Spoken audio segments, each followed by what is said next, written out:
Yo, what's up, and welcome inside the Open and Nine, brand new week right here. My main man, Benny Ricciardi. I'm Corey Parson, the fantasy executive. Got a lot to get to and recover from the weekend. Benny, how was your weekend, my man? Yeah, it was pretty good. You're right. There is a lot of stuff to talk about today. Not just sports, but also like the entertainment world, the news media. Like, this is going to be a fun show today. Yeah, it will be a fun show.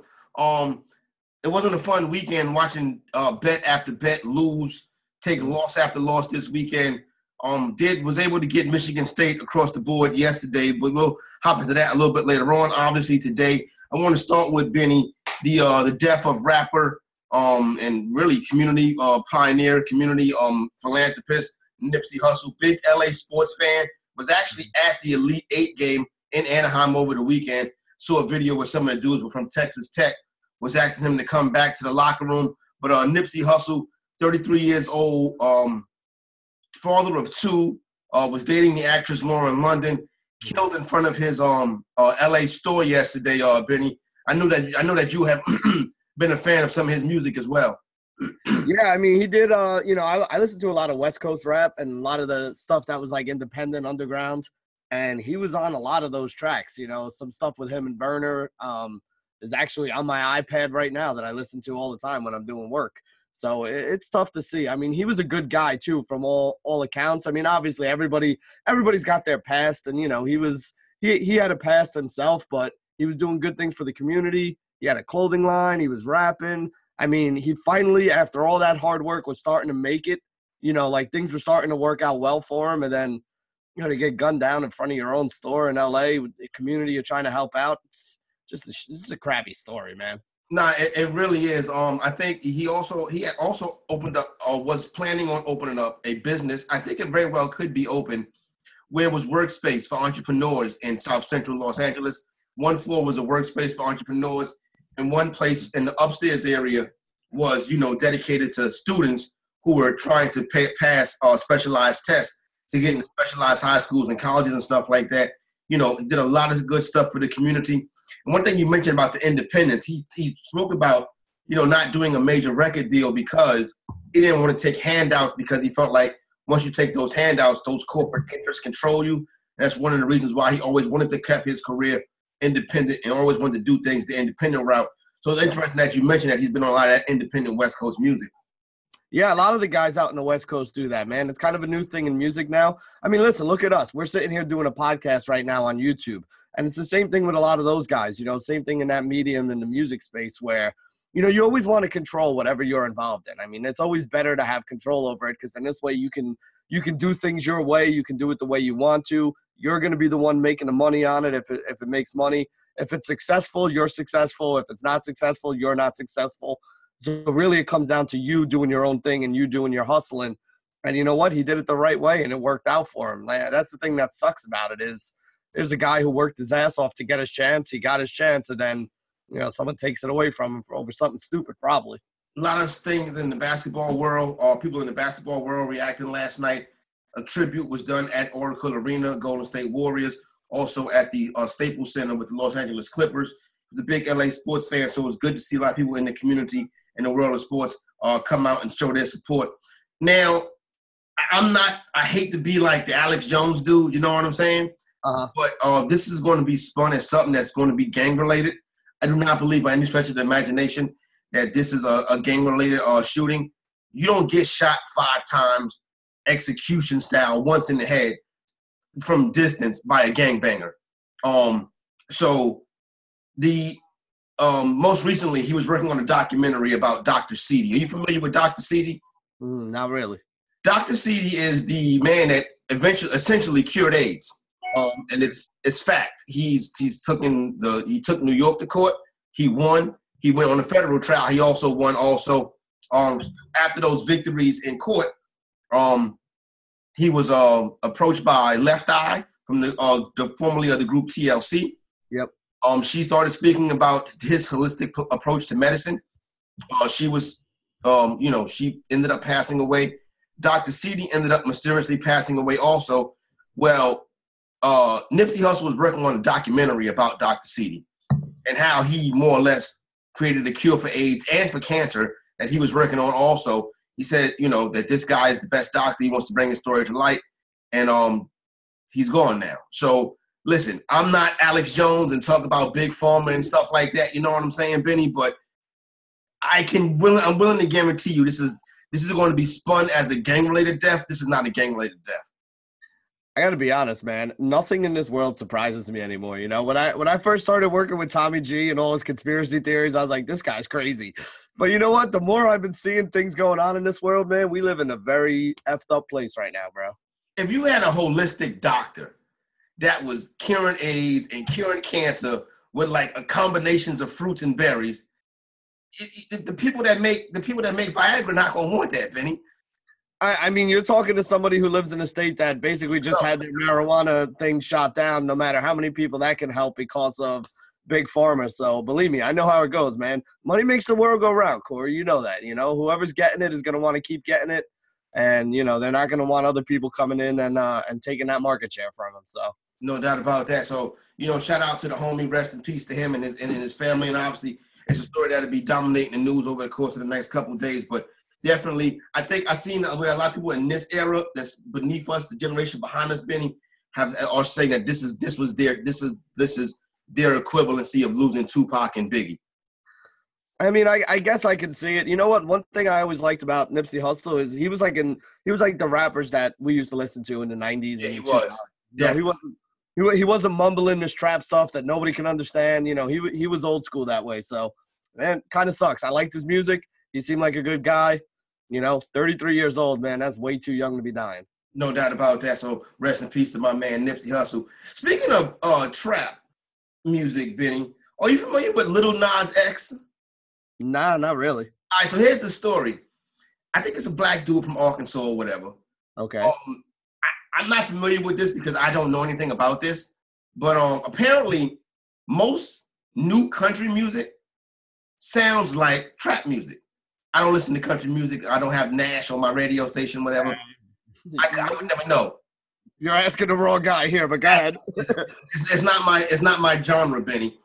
But with that being said, people I know, they was like, yo, if you listen to modern country music, a lot of it sounds like trap music, except, it's country verses and stuff like that. Well, the guy, Lil Nas X, makes a song. Black kid out of Arkansas makes a song. I forgot what the name of the song is. I'm like I said, I don't listen to it. But the song took off, and it rose to the top of the country charts. Do you know the country billboards was like, that's not country music, take that off? That doesn't surprise me either. That doesn't surprise me either in the world we live in right now. That's not a surprise. It's not, you know what? That's not even like, I'm not even shocked by that. Yo, it's crazy, son. It's like, okay, we can take yours. Don't you dare take ours. You know what I mean? Well, they're going to try to take Tiger Woods, majors away next. I mean, that's the next thing on the list, I know, you're right about that. They're like, nope, don't count. Tiger Woods, get out of here. You know what I'm saying? What's your man in hockey? What's your man? I can't think of his son's name. He's supposed to be. Huh? Jerome McGillna? Who is that? Is that it? I thought it was a real popular. I thought it was a popular American black dude in hockey. Is it Subban? I don't know if he's American. PK Subban, yeah. Okay. Is he American? I don't know. I just assume every hockey player is Canadian, to be honest. I agree. I don't know. And I assume every black person's American. Like, if they don't tell me no different, I'm like, that's true. You know what I'm saying? You from Cleveland. Oh, man, Elite Fantasy Network, you know what I'm saying? Make sure you subscribe to the YouTube page so you can get emails in your inbox. And thank you to all the new subscribers that are rolling in, too. Every day when I go on the site to post the videos, there's 4 or 5 new subscribers up there. So shout out to y'all and thanks for rocking and rolling with us. Don't forget EliteFantasy.com to get your DFS situation started. Those guys are already hitting it hard and rolling right now. I've seen some of the screenshots come in, so the algorithm is clapping already. My main man, Benny, will be over there shortly as soon as we wrap up the NBA season. Benny, you going through this week and next week and the playoffs, or are you going to – how's your schedule going to work for writing for DFS? I mean, we do the, you know how it is. We do the schedule 1 week at a time. So really, all I know is up to next Sunday. But I'm still writing NBA at least until the end of the season. I know we are doing playoff stuff too. I don't know if I'm going to be doing playoff NBA or MLB. You know how it is, man. Wherever your name is on the schedule, that's what you're doing for that day. So wherever they need me, that's where I'll be. But at least till the end of the regular season. So for the next about 2 weeks or so, which is really all we got left is 2 weeks in the NBA. So For the next 2 weeks, I'm doing NBA stuff, but our MLB team is ridiculous anyway. I mean, you got Vlad, you got DC, you got Tommy, you got Mans, you got Ted. There's a whole bunch of people over there. I will be doing some of this new coaching that we're starting. I don't know if you have heard about this, but for anybody who's an MLB sub this year, we're going to be doing coaching sessions throughout the week. So, I think I'm going to be doing some of the hitting ones. I think DC's on some of the pitching ones. We got a bullpen guy, Phil Backert, who I know you know from Sirius. Oh, man. What up? Shout out to Phil. Yeah, Phil's a good dude. So Phil's going to be joining us to help do some bullpen stuff as well. You guys will be able to see that. You'll probably hear about it. They're rolling it out this week, I think. If not this week, next week, where, we're each taking like a half hour to an hour in chat, and we're going to be there to kind of answer all your questions. So on a hitter day, if you have any questions on, how we go about doing hitter research, I'll be in there to answer them for you.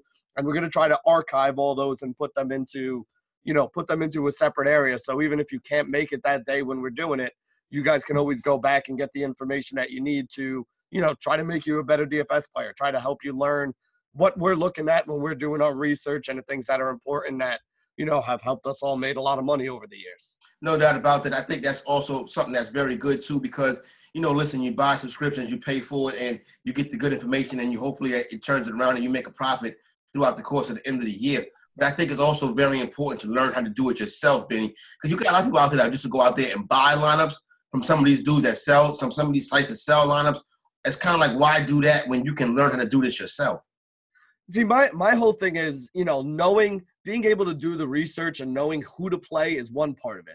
But knowing how to play, how to put together lineups that can win you a tournament, or how to put together lineups that have more safety for a cash game, if that's what you're doing, that's as important as the players. The players change every day, but knowing how to use those players and knowing how to use what you have there is ultimately what's going to make you successful. You look at good poker players, they don't always have pocket aces.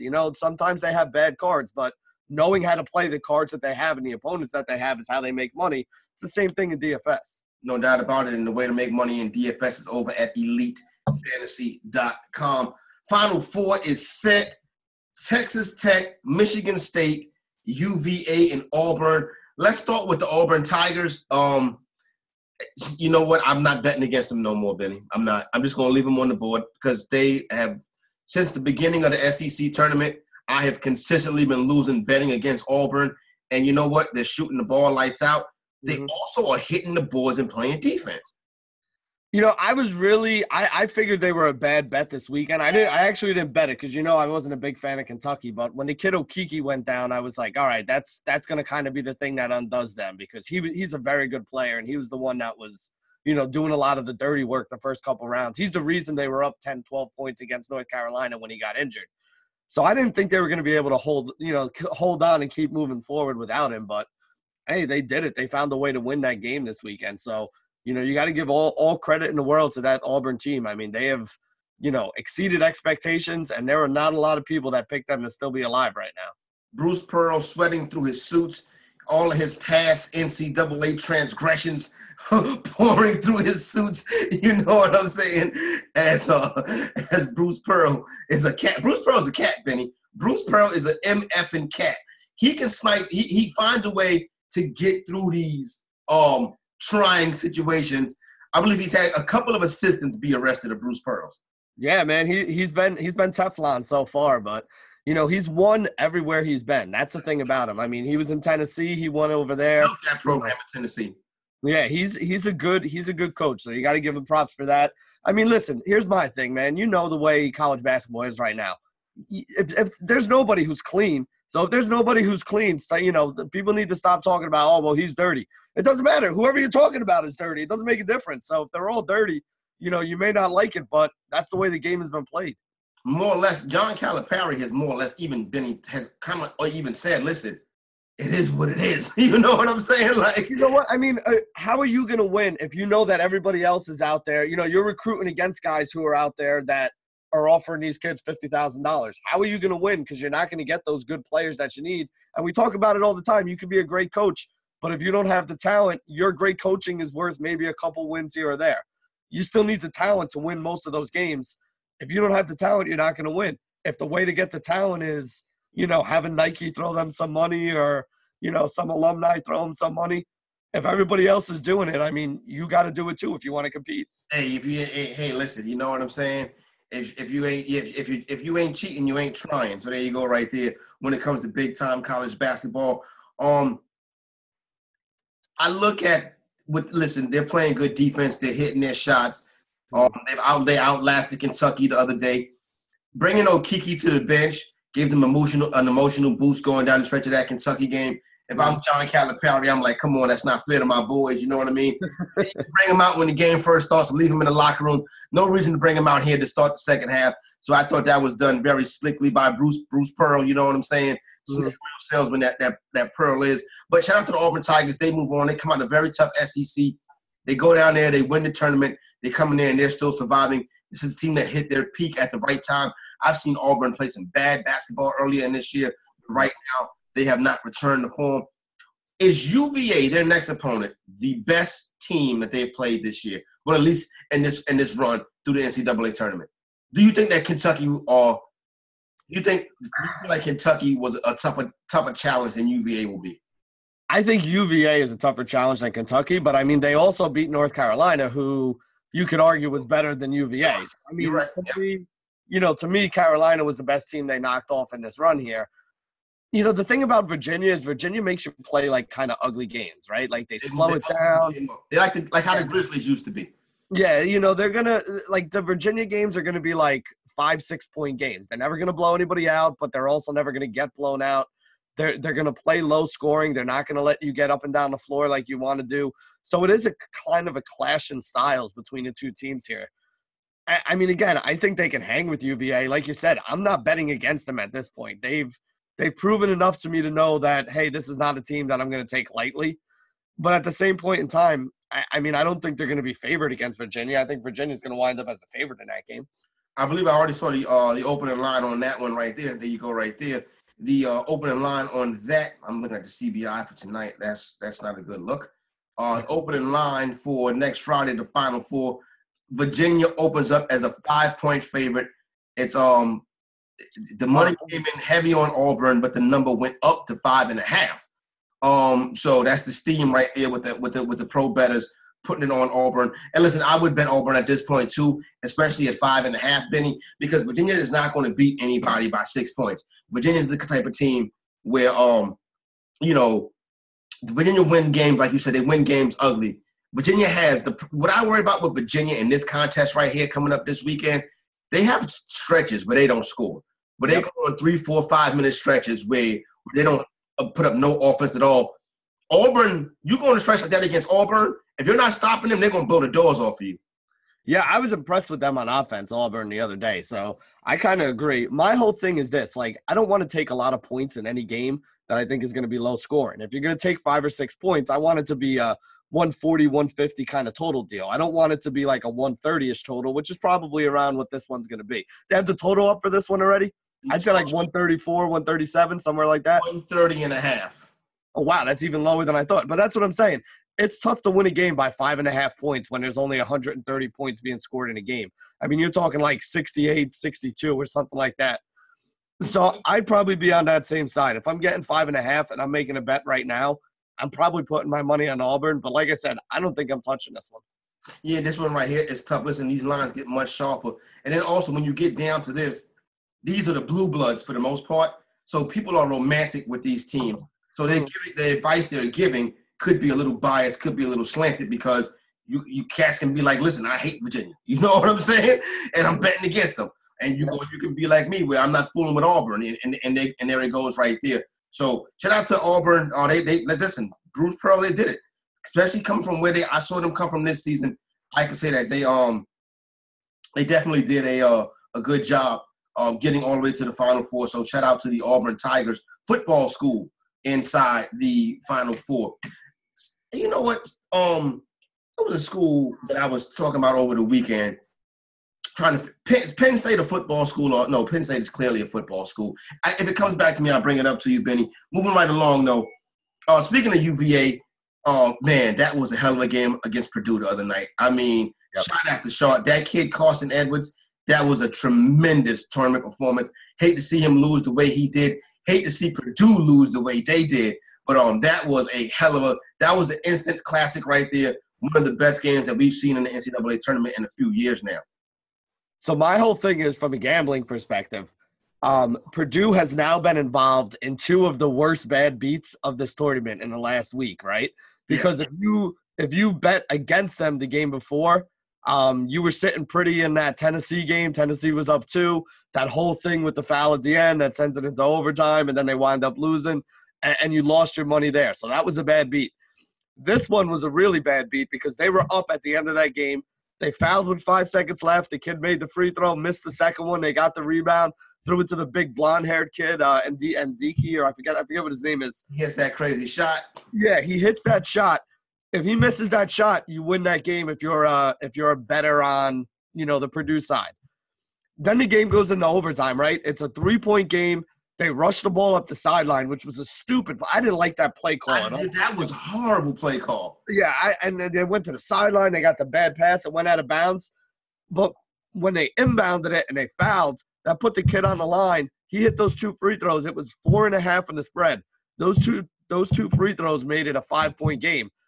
So really, you were on the wrong side of that game the whole time if you had UVA until the last 1.7 seconds when that ball went out of bounds and that kid hit those 2 free throws, and then UVA got the backdoor cover there. The backdoor cover did not come into, like you say, the final couple of mid-seconds of the game. The whole game, Purdue was covering that number the whole game. But as somebody who bets a lot and bets enough, and me and the homies were sitting there watching this game, I actually was on Virginia that night.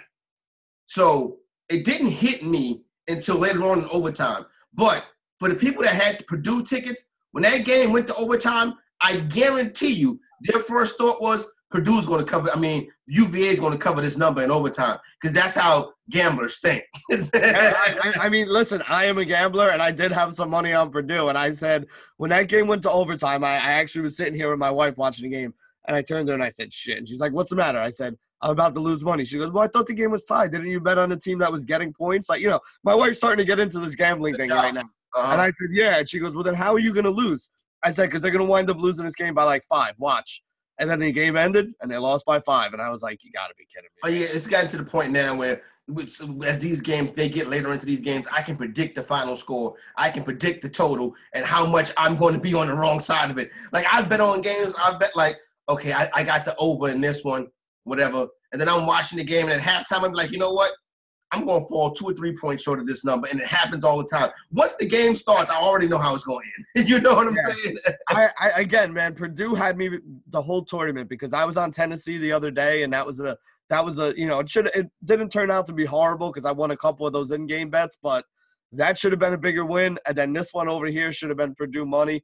Those overtime games, both of them worked out in the wrong way for me. So basically, the gambling gods owe me one. The next overtime game is going to go my way because the last 2 screwed me over, man. That's how you got to look at it. That hook is there for a reason. That hook is there to give you the chance to win the next time.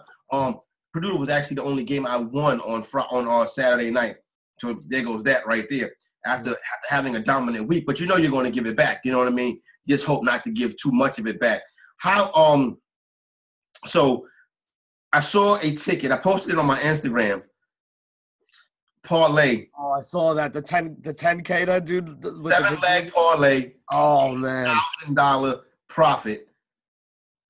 That free throw. If I'm that guy, though, Benny, I'm like, oh, man, I'm sick, bro. I'm sick. What was that? It was like a 7 or 8 leg parlay. 7-leg NBA NCAA parlay. Yeah, he had everything. For those of you who don't know what we're talking about, this guy hit everything on a 7-leg parlay except for he had Purdue minus 4.5. So he's one of the bad beats that we were just talking about. He's sitting there up 3 with a couple seconds to go when they foul and they put Virginia on the line there thinking, I'm about to win 10 grand.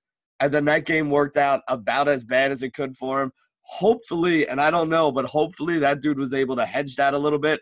That's one that you hedge, man. When it's a $10,000 win, it goes to overtime. That's when you sit there and you show that ticket to somebody that has cash in their hand to be like, yo, let's work out a little deal here because I got no money left, but I need about $1,000 to hedge this the other way to make sure, I at least take something home if this thing works out the wrong way. So hopefully that guy hedged. That's one of those spots where you hedge. When it's only $100, $200 and it's not going to change your life, you don't have to hedge. When it's 10 grand, that's a pretty big amount of money. That's when you need a hedge. You know what's funny about it is I'm quite sure. Listen, if you are playing a $400 7-leg parlay, that's not like a broke bet. That's somebody who bets, because you shouldn't be putting $400 on a 7-leg parlay. Yeah, other things you can do with that $400 besides not winning that bet. Yeah, exactly. Like if I'm playing something like that, like a 6 or 7-leg parlay, it's like $20, $50. Like exactly. I'm not. Yeah, I'm basically expecting to lose whatever money I put on something like that. If you're dropping 400 on something like that, your one unit is probably at least 4 figures, if not more. Exactly, So, your one unit could very well be. That's what I was thinking too. A unit for that guy is probably $1,000. And my guess is, as that game went into overtime, he probably flipped that and was like, you know what? Let me go the other way with this one just to pull something out of this. At least that's what I hope the gentleman did. But I knew I would have been sick sitting on a $10,000 profit ticket. The Michigan State Spartans is the only team that I got across in my bracket to the Final Four, which, oddly enough, if Michigan State ends up making it to the championship game, I will finish inside the top 20, coming from all the way behind. You know what I'm saying? Because everybody was on Duke in most of these pools, on North Carolina. We talked about it before this tournament started. So there's 200 entries in that $1,000 bracket thing that I'm in, that we had the 3 entries with my boys. Michigan State was one of the teams that we took. So that's the only team we still have that's alive, and that's the only one of our sheets that's alive. We can't win the top prize, but we could still wind up with either the 4th or 5th place is our best case scenario, assuming Michigan State wins and depending on what other teams win, because there's a guy that has Auburn that's ahead of us. There's another guy behind us that has Virginia. So if they make it to the finals and stuff like that. But basically, if Michigan State wins the national championship, we got a chance to come in 4th or 5th, which would be $10,000 or $20,000. So between the 3 of us, I'd be in for a third of that. So, I put up 1,000 and it'd be somewhere around $3,000 to $6,000. So hopefully Michigan State can win this whole thing and the other stuff works out. So, I at least get some money back. That would be nice. Yeah, no doubt. I'm headed out to FanDuel either today or tomorrow. Right now, Michigan State is sitting at plus 180 to win the whole thing. So I'm going to drop it down on Michigan State to win the whole thing. And that's more or less how my bracketology will come to an end. But State College gets the big W yesterday. Tom Izzo and the crew knocking off Zion and the Duke Blue Devils. And Benny, I don't know if I mentioned it before the show or mentioned it while we were on the air. At some point, these games that are decided by one basket, you're not going to win all of them. Well, Duke's been living on the edge basically since the second round of the tournament in that UCF game. So a lot of people said they don't deserve to be here to begin with because of the way they played there.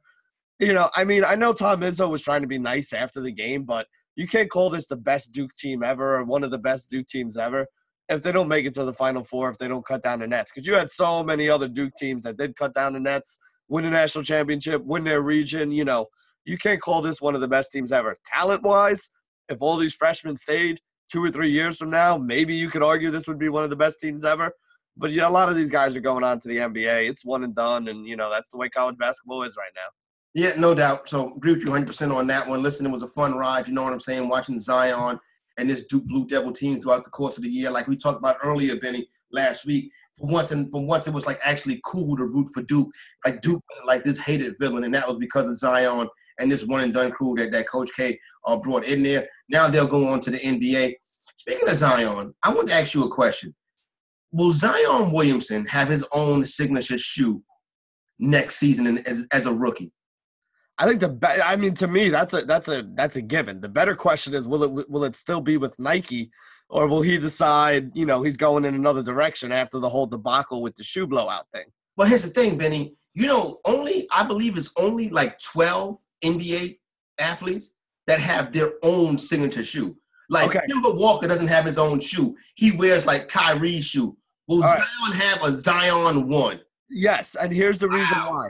You look at the guys that do have it, right? And what do they all have in common? Guys like LeBron, guys like Paul George. Irving. Yeah. Most of them were number 1 overall picks, or stars, or household names. Yeah. Zion Williamson, already coming out of college, is a household kind of name. He's also a young superstar at 19 years old. That's the kind of guy you build a shoe brand around, because he's going to be around for 12, 15 years, hopefully. and he's going to be one of the better players in the league because he's one of the better players coming up. He's going to be the number 1 overall pick. He's going to have all the hype there. You know, this is the kind of guy that you do give an overall shoe deal to. So I think he does wind up with the shoe deal. Yeah, I don't think nobody has come into the league with with their own Nike signature shoe that's been a rookie since LeBron James. It would just be fitting that next person is even you look at Steph Curry. Steph Curry's shoe was an Under Armour shoe. Yep. The athletes that the dudes that have Nikes are all-stars. Giannis just got his signature shoe this year. It's Giannis's first year having his signature shoe. So that is something that's reserved for but here's the best. But I do think that Zion is going to get that treatment because it's going to fly off the shelf. See, I mean, and that's the thing. Here's the big difference with Giannis is, you know, those of us who are hardcore basketball fans knew who Giannis was before he really burst on the scene.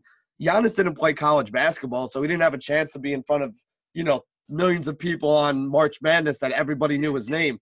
People are just starting to learn Giannis's name the last year or two outside of, like, you know, the hardcore basketball fans. You know what I mean? Zion Williamson, like, my wife knows who Zion Williamson is, and she's not a sports person. You know, like, you know, you could go talk to basically anybody who's not even like a big-time sports or college basketball guy. They know the name Zion Williamson because it's been out there. And you know that means as much as anything else when you're selling sneakers. I mean, why did Lonzo Ball, other than the fact that it was his dad's company, but why was Lonzo Ball getting offers for shoe deals? Because even before he started at UCLA, everybody knew his name. Yep. You know, so sometimes the name recognition, like you got to be a good player to keep it going and to be relevant for a while. But the name recognition early on, at least, is what's going to sell. No doubt about it. So I agree. I think Zion comes out and he gets a shoe deal right off the rip, right from day numero uno. Texas Tech completes the Final Four. They get the victory over – oh, man, it skips my mind right now. Texas Tech got the victory over – Gonzaga? They beat the Gonzaga Zags. They took down Gonzaga. This was the bracket of death for me right here. This is where I have Florida State coming out. Florida State could not get the job done. Texas Tech comes right behind them and says, we'll go ahead and clean that one up for you. Masterful defensive performance from Texas Tech, knocking off the Zags down the stretch. So in this tournament that I'm in, 200 people that was $1,000 a head.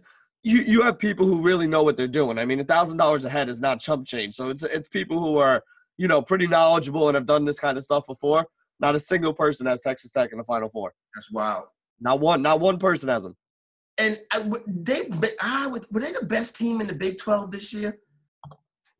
I guess at this point you would say, yeah, during the regular season, you may have said, you know, yeah, they probably were. Yeah, they were. Maybe K-State, you know, if you believe in that. I mean, I like K-State more than I like Kansas, so yeah, I'm glad you said them. Yeah, but now they get it done. So now Texas Tech moves along to the Final Four. So you get UVA and Auburn, and you get Texas Tech and Michigan State University. Obviously, we'll be handicapping and breaking those games down for you right here on the opening line throughout the course of the week. If you want to get a betting edge, which it definitely is an edge, head on over to GuruElite.com right now. Benny, I haven't started betting on baseball yet, except a couple prop bets here or there. I look at the baseball bets pick page. The whole page is green. Hey, that's the way. Out the gate hot. Not for nothing, but we hired the best guys for a reason. So everybody's hitting their bets right now. I got to be honest, I have not been betting baseball right now. I'm so deep into basketball still. I'm basically just still looking at basketball and trying to find games where, you know, one team still has something to play for and is looking for the W. And that's been pretty profitable in basketball betting the last week for NBA. I'll start looking at the bets a little more as I start doing a little more MLB stuff, probably later on this month, or if not, definitely by May. Yeah, definitely as we get into the as we get into the NBA playoffs and those games are tighter and those numbers get tighter and you only get about 2 or 3 pieces of action on a nightly basis. So I'm a karma guy, Benny. Like, I think that you should put good into the world. You know what I'm saying? That you should, if you put good into the world and be a generally good dude, that good things will happen to you. They may not happen overnight, but they do happen to you. And I think that if you have too many negative things going in your direction, I think that's because you have bad karma. And that's because you're doing things the wrong way. And it's a basketball team in this city that hasn't been relevant since 1999. And I'm convinced that there's bad karma following the New York Knicks somewhere. And this story with Kristaps Porzingis, listen, reading through it, it sounds like the young lady very well could be trying to extort Porzingis. At least that's how they're going to come at it.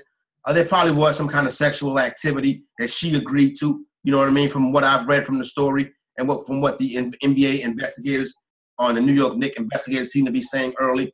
If you don't know, Kristaps Porzingis hasn't been charged, but there is an accusation of some kind of a rape and sexual assault against Porzingis with some, some things that's out there right now and stuff like that. Heard it was an aggressive sexual encounter. The dude is 7 feet tall. It could get aggressive at some point. You know what I'm saying?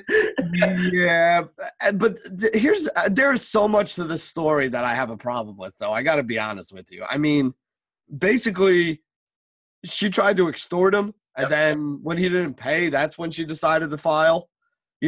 This supposedly happened the night that he blew out his ACL, too. So, I mean, I've had my knee scoped before. I've had an ACL injury. You're not moving around all that well. Like, I mean, again, I'm not saying aggressively either. Yeah, exactly. Like, I was on Percocets the whole time, sitting on my back. So, if you would have told me that she raped him at that point in time, I probably would have believed it a little more. But, I mean, listen, I don't ever want to be like, oh, this is BS. Rape is. I'm not into victim blaming. I'm not. Yeah, I mean, rape is definitely a serious thing here. No doubt. There are I'm reading what's the facts that are out there. It seems like.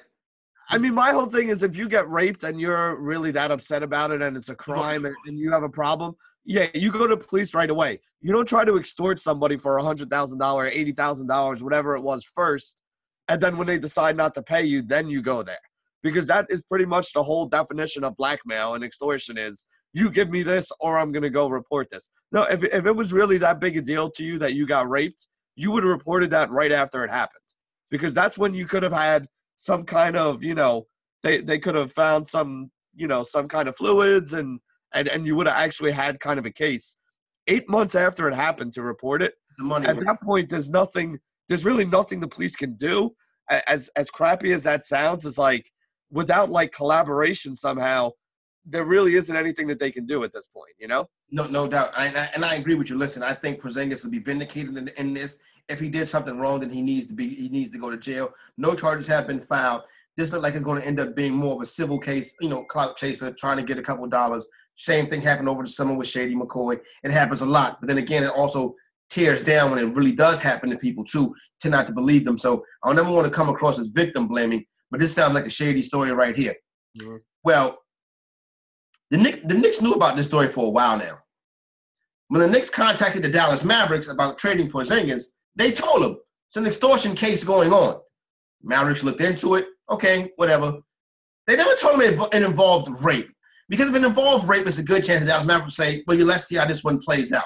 And my thing is, Benny, you're trying to win the NBA lottery. You're trying to get Kevin Durant.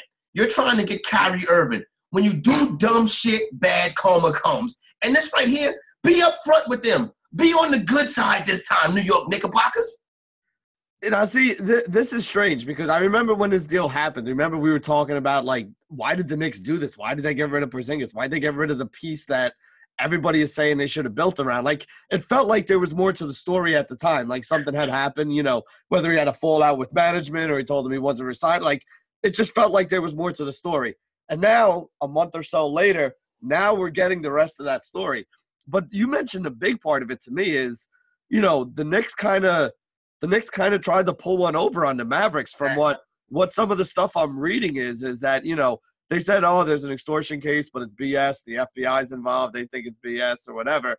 But they never said to him, like, it stems from a rape allegation, like, and that's strange to me. The Dallas Mavericks of all teams, that's the last thing that they want to get involved in, considering what happened with them and Mark Cuban and the sexual assault or sexual harassment that took place inside that organization. The Mavericks would have proceeded with caution, but the Knicks doing Knicks things. Like when you're trying to do good and you're trying to come up, help an old lady across the street. You know what I'm saying? Mm-hmm. Or carry somebody's groceries upstairs or clean off your neighbor's car or the snow off your neighbor's car. That's how you get good karma back. If you want to win the NBA lottery, don't lie to other NBA teams, Benny. Hey, you know what? I mean, the Knicks, for anybody who's grown up in this area, that they've been basically a horror show for years at this point. I mean, it's just stupid decision after stupid decision, bad contract after bad contract, big splashy hire that doesn't work out after big splashy hire that doesn't work out. Like I said, I remember the Ewing years, but a lot of these young bucks out there don't. No. As far as they know, the New York Knicks have never been good in their lifetime, and I honestly can't blame them. Yo, Vinny, my son is 17 years old. And my son is like, why do you root for them? And I was like, your son has seen more Nets success in his lifetime than he's seen Knicks success. No, he really has, by far, easily too. You know what I'm saying? It's not even close. Not even close. You're right. It's not even close. So there you go, right there. So it's gonna be interesting to see how that situation plays out with the Knicks, the Mavericks, and the drama that always takes place at Madison Square Garden. Right quick, Benny, I want to look at where we stand in the NBA right now as we are about the last 9 days of the regular season are upon us. Mm-hmm. NBA season flew by this year, and it was a very good season. We don't have LeBron James in the playoffs, but I think it'll be just fine. Yeah, I mean, there's plenty of good players. There's plenty of good teams that are in there. The playoff picture in the West is set, at least as far as the teams that are in. Yes. There's still a couple teams that can jockey around at the top and at the bottom to see the seeding. So we don't know the matchups yet. The matchups aren't set. But Sacramento was the last team that had a chance, and they got eliminated the other day. They're, 7 games back with less than 7 to play. So the West is all set. The East, we still have a couple teams that are vying there at the bottom. Like the Charlotte Hornets still have a chance, and then you got like the Magic and the Miami Heat and the Nets. Somebody has to win that division.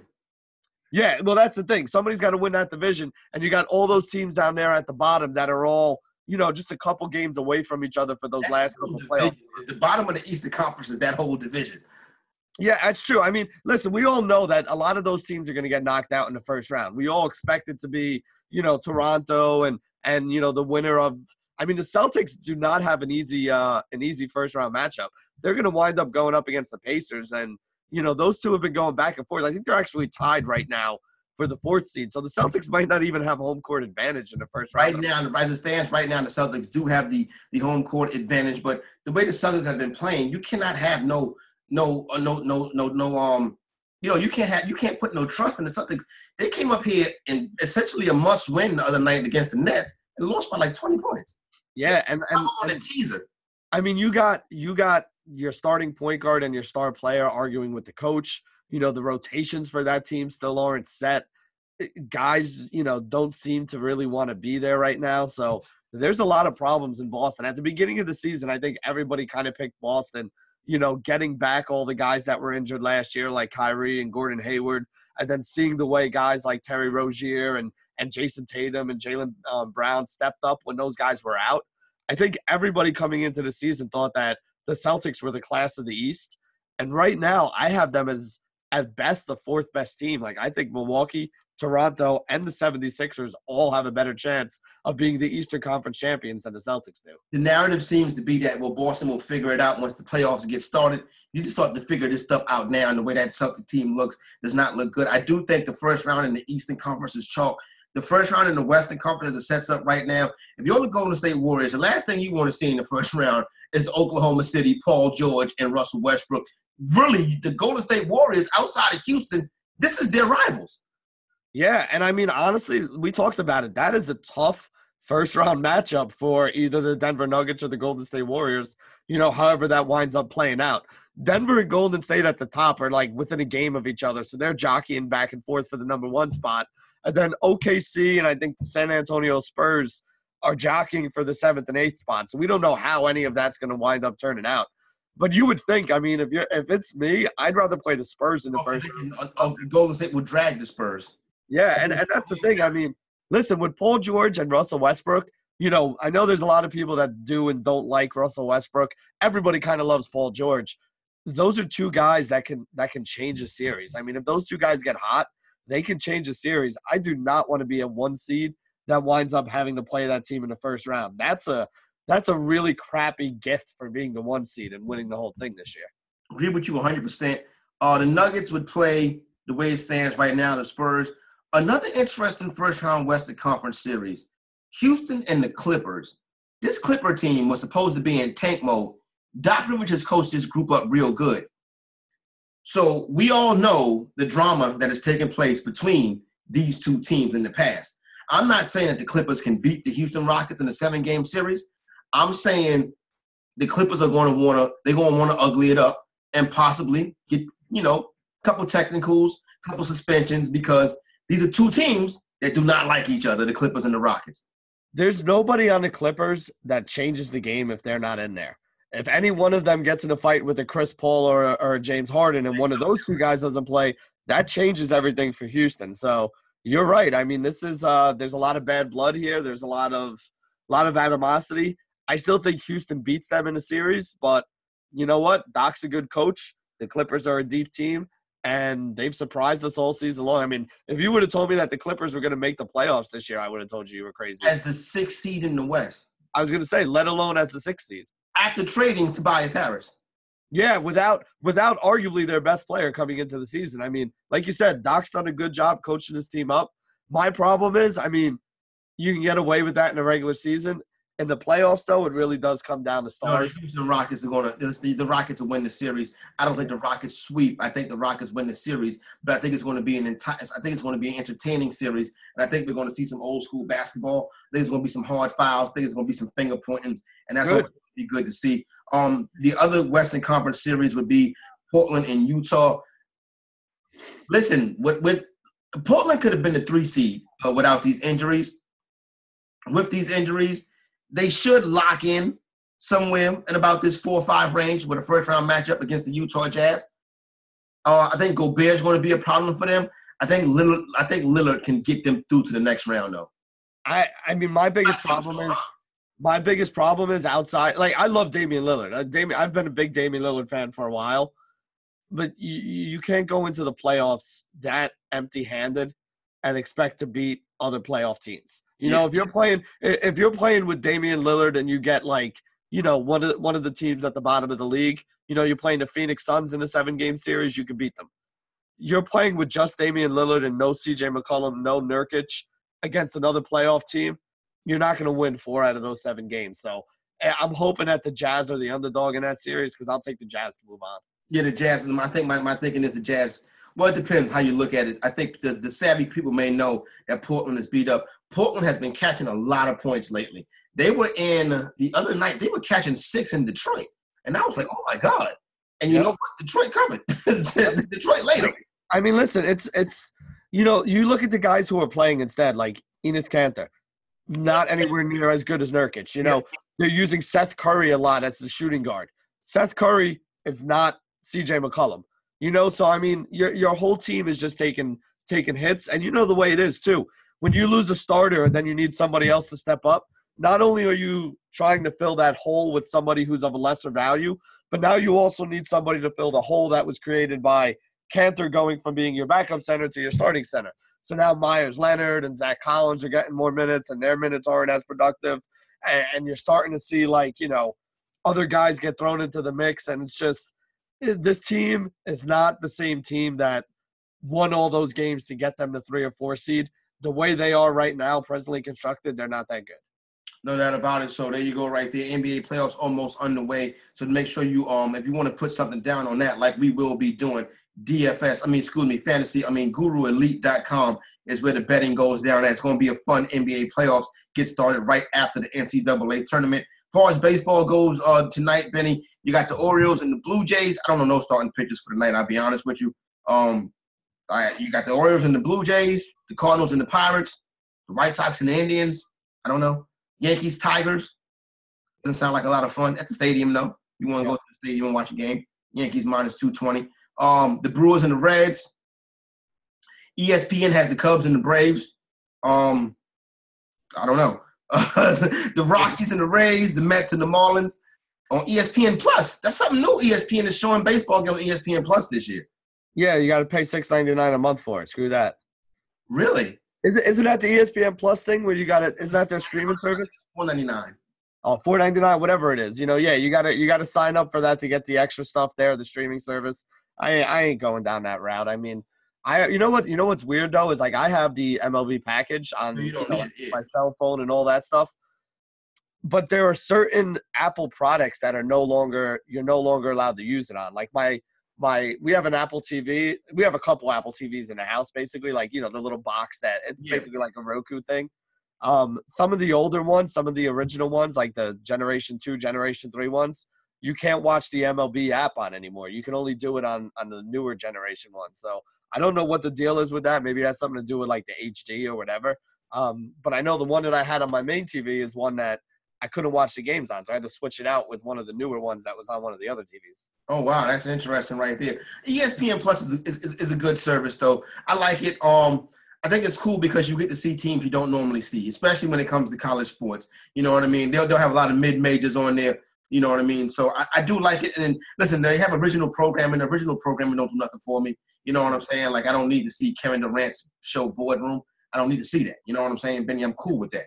You know what I mean? Show me the game. Give me some highlights. And show me Maria Taylor. You know what I mean? If she has a show on ESPN Plus, then we can discuss it, Benny.